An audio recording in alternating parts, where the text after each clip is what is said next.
Ricardo, é verdade, quando o Black... Eita, é verdade, quando o Churato loga, a turma de loga? É, acho que sim, né?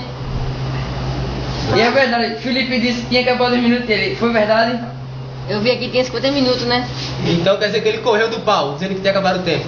É, né? Olhe pra cá e diga, Black Soul correu. Black Soul correu. Todos os três que tá sentado correu. Todos que entraram aqui correu.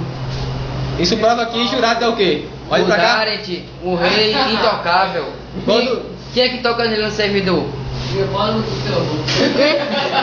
Ninguém.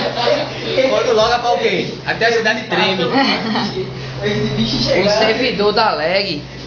Turma, para. Foi comprovado que quando o Jurado loga, até o máquina trava e os tempos se acabam.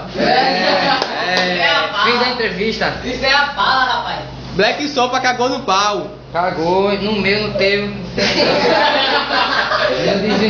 Black Sopa falou o quê? Que tinha acabado o tempo, ou não foi? Não, mentiroso. Disse que tinha acabado o tempo e ainda faltava 50 minutos, rapaz. E a máquina travou, foi ou não foi? Travou, o poder imenso. É um mentiroso.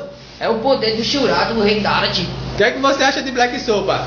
É um mentiroso safado. O que é que você acha de Black Sopa? É um mentiroso, caga no pau de todo mundo aqui. Disse que tinha acabado o tempo, vai ter quanto? Oxe, tinha 50 minutos, rapaz. Vamos perguntar ao dono da Lan House. Tem quantos minutos Black Sopa ainda? 50. Fale olhando pra cá. 50. Ele correu ou não correu? Correu. Por quê? Porque ele é um Daret, rapaz. Churato é o cara.